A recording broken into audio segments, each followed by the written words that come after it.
What's up guys, welcome back to my YouTube channel again.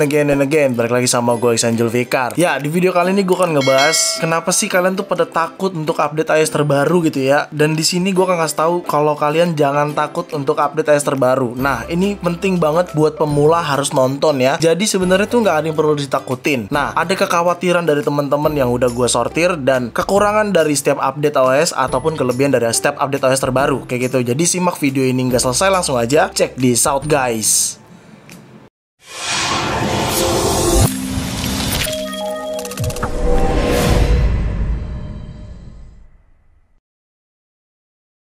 Ya, kekhawatiran yang terjadi dari teman-teman nih biasanya yang pertama adalah pada saat update dijeda. Nah, kalau misalkan kalian lagi update seperti ini atau download and install tiba-tiba kejeda, itu cuman masalah koneksi cuy. Jadi kalian tungguin aja, dan pada saat kalian update juga kalian tetap bisa menggunakan iPhone ya. Kalian tuh nggak perlu khawatirkan yang berlebihan seperti itu. Jadi kalau misalkan tiba-tiba update terus ada tulisan dijeda gitu ya di sininya gitu ya. Kan biasanya download and install, update request nanti dijeda tuh. Nah, itu sebenarnya tuh masalah koneksi aja. Jadi pastikan kalian terhubung WiFi-nya dengan WiFi yang kecepatan internetnya stabil ataupun kalau bisa cepat gitu ya kan, kayak gitu. Jadi kalau misalkan teman-teman update lewat iTunes ya itu nggak ada masalah sebenarnya. Tapi kalau misalkan lewat over the air atau langsung dari iPhone-nya, ya itu pasti WiFi-nya aman aja karena tidak akan terjeda kayak gitu cuy. Dan kalaupun terjeda pada saat nanti kalian ketemu WiFi atau internet yang stabil lagi, dia akan langsung meneruskan lagi download dan installnya seperti itu cuy. Kekhawatiran yang kedua, kita lanjut langsung, stuck di logo.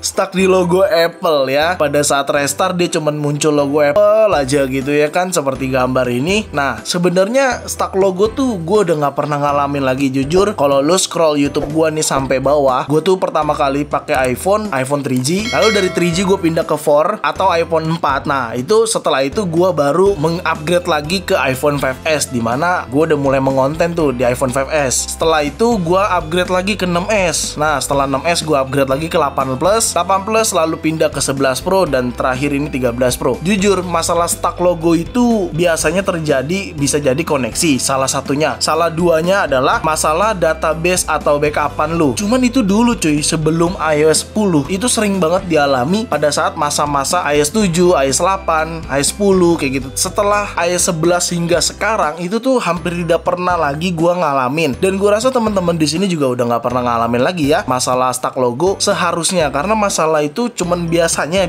yang gue tahu adalah tidak sinkronisasi antara database backup lo dengan iOS terbaru seperti itu. Tapi itu tuh dulu sering terjadinya tuh dulu kayak gitu. Nah, sekarang udah nggak terjadi lagi kayak gitu. Kekhawatiran selanjutnya adalah cepet panas.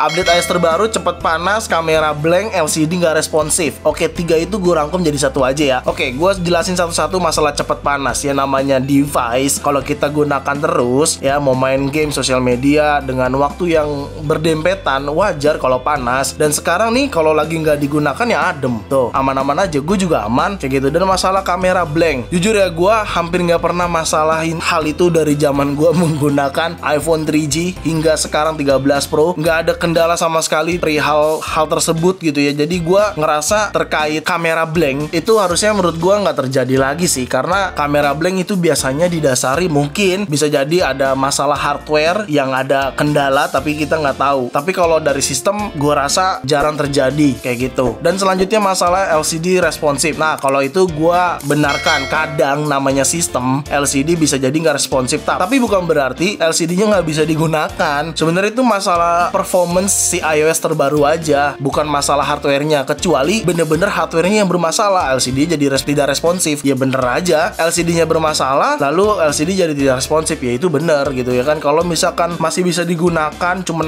ada sedikit lemot gitu, menurut gue itu cuma masalah bug sistem aja. Oke, nanti kita bahas masalah bug ya. Nah, selanjutnya adalah kekhawatiran dari teman-teman, yaitu battery health yang menjadi turun. Ya Allah, brother, brody, bestie.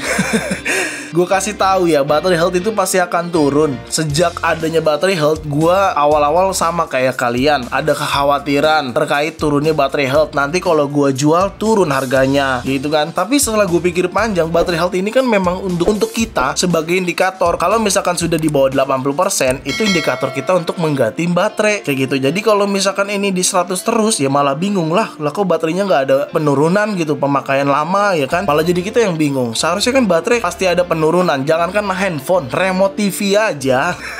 Remote TV kalau misalnya tiba-tiba nggak bisa lu pakai, berarti kan ganti baterainya habis kayak gitu. Jadi gue saran buat teman-teman, jangan terlalu mengkhawatirkan baterai health ya. Itu pasti akan turun cuy selama iPhone-nya kita gunakan. Kalau lu nggak mau turun sama sekali, ya udah iPhone-nya taruh di lemari, diemin aja udah.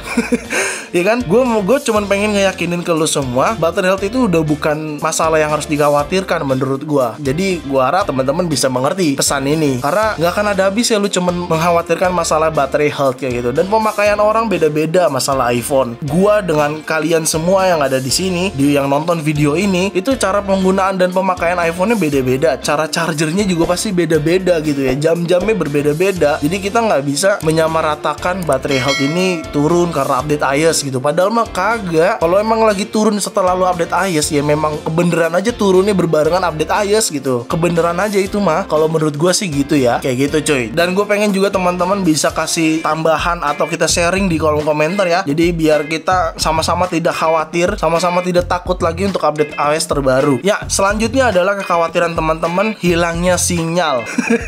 Jujur ya, ini masalah ini tuh terjadi ketika peraturan IMEI blokir itu sudah diterapkan. Ini iPhone gue internasional, lu bisa nonton di video gue sebelumnya di sini. Gue kasih tahu kalau unit ini unit internasional ya, beli langsung, bayar pajak segala macam. Dan kalian bisa lihat sendiri, sinyal gue nggak pernah hilang, aman, ada terus. Dan gue bahkan menggunakan dual SIM, yang satu eSIM kayak gitu. Jadi dual SIM itu memang ada dua, satu SIM card, tapi itu hanya unit Hong Kong. Tapi kalau misalkan unit yang globalnya itu satu SIM card, satunya eSIM. Dan gue aman-aman aja, nggak pernah hilang sinyal. Jadi menurut gue kalau masalah hilang sinyal, jujur itu pasti ada masalah dengan IMEI, dimana IMEI-nya belum terdaftar. Gue kasih tahu ya, kalau misalkan unit internasional terdaftarnya di mana. Gue udah sering banget di video sebelumnya udah gue ingetin. Kalau unit internasional, lu ceknya di cek IMEI Bea Cukai. Kita buka aja langsung Safari. Di sini lu ketik cek IMEI Bea Cukai kayak gini aja. Nah, ada nih paling pertama, masukin deh email lu di sini, ya kan? Nih, gue masukin ya email gue ya. Nih, email iPhone gue sudah gue masukin ya ke sini. Kita send aja langsung. Hasilnya data email telah berhasil dikirim ke database Kominfo. Seperti ini hasilnya, kalian bisa lihat tuh ya. Ini email gue,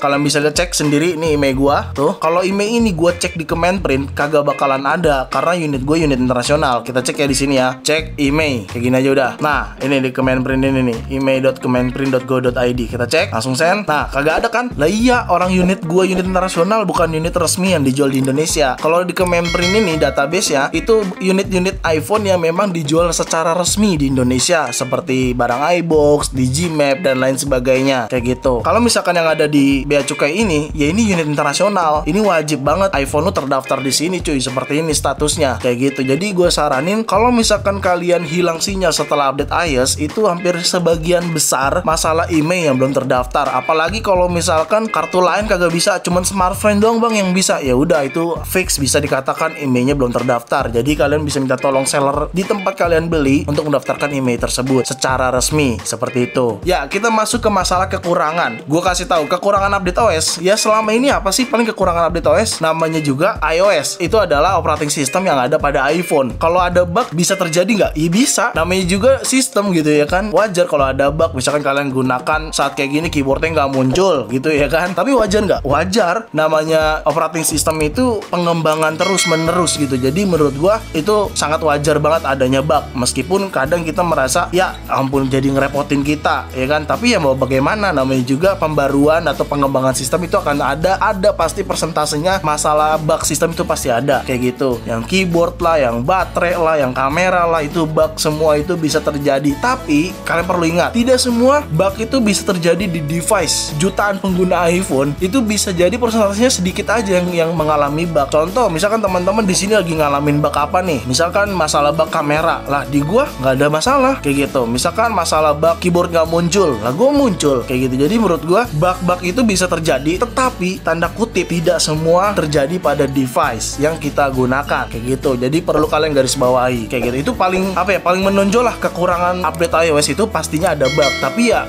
seberapa besar persentase bugnya itu kayak gitu. Kalau misalnya persentasenya kecil ya menurut gua masih oke-oke aja lah. Namanya juga pengembangan sistem, operating system gitu ya. Seperti itu kalau menurut gua. Oke, sekarang kita bahas kelebihan. Kelebihan update iOS terbaru apa sih bang? Ya tentunya up to date ya kan. Kalian bisa cek di sini general software update. Gue sudah iOS paling terbaru, iOS 15.3.1. Up to date. Kelebihan dari up to date apa? Bisa jadi fitur baru, ya kan? Bisa jadi perbaikan, ya. Tentunya perbaikan itu adalah paling penting, bukan berarti tidak penting perbaikan. Kita kan menggunakan operating system ini, ada data kita gitu. Gimana caranya security-nya tetap aman, ya kan? Biar kita juga tidak kecolongan juga sebagai data, seperti itu. Jadi menurut gue, dua itu adalah kelebihan, fitur baru serta perbaikan. Itu sangat penting. Dan terlebih, update OS itu atau update iOS ke iOS terbaru itu memang resmi dari Apple gitu loh. Versi betanya pun resmi dari Apple, dirilis secara resmi dari dia. Meskipun versi beta, ini kan versi publik yang resmi. Jadi menurut gue itu salah satu kelebihan nih kan, di luar fitur baru dan perbaikan. Masalahnya ini resmi, jadi kalian nggak perlu khawatir dan nggak perlu takut. Kalau menurut gue sih gitu. Jadi seharusnya update iOS paling terbaru itu harusnya aman-aman aja, tidak ada kendala seperti kekhawatiran yang tadi udah gue jelaskan. Kayak gitu sih menurut gue ya, kayak gitu. Jadi di sini gue di video ini concern kita ngobrol, sharing. Kalau kalian juga punya pendapat ataupun ilmu, kita bisa sharing di kolom komentar, karena gue juga tidak semuanya mengetahui, ya kan. Cuman yang gue tahu, yang ini yang gue sharing, dan gue mengalaminya sendiri dari zaman gue menggunakan iPhone 3G hingga iPhone 13 Pro ini selalu aman-aman aja, nggak ada kendala seperti itu. Dan gue berharap yang baru menggunakan iPhone, ya bisa dikatakan pemula dalam iPhone ataupun teman-teman yang udah lama, sudahlah cuy, kita nggak usah khawatir. Kalau memang update iOS ya udah update, kecuali lu mau stay untuk jailbreak atau lu mau stay karena memang lu pengen aja, ya terserah, itu hak kalian gitu. Banyak juga dulu tuh orang pada stay iOS nggak mau update karena mau di jailbreak kayak gitu, ya nggak masalah. Tapi tanda kutip bukan berarti update iOS terbaru itu akan bermasalah, tidak, justru bisa jadi menyelesaikan masalah seperti itu. Oke, ya udah segitu aja video gue kali ini. Semoga bener-bener kalian memahami pesan gue dan ya nggak perlu ada yang dikhawatirin lagi. Oke, jangan lupa like video ini, share video ini ke sosial media kalian, ke grup WhatsApp, grup TikTok, grup apapun, kalian share aja sebanyak-banyaknya. Dan pastikan kalian mendukung channel ini dengan cara mensubscribe channel ini. So, see you next video, bye-bye.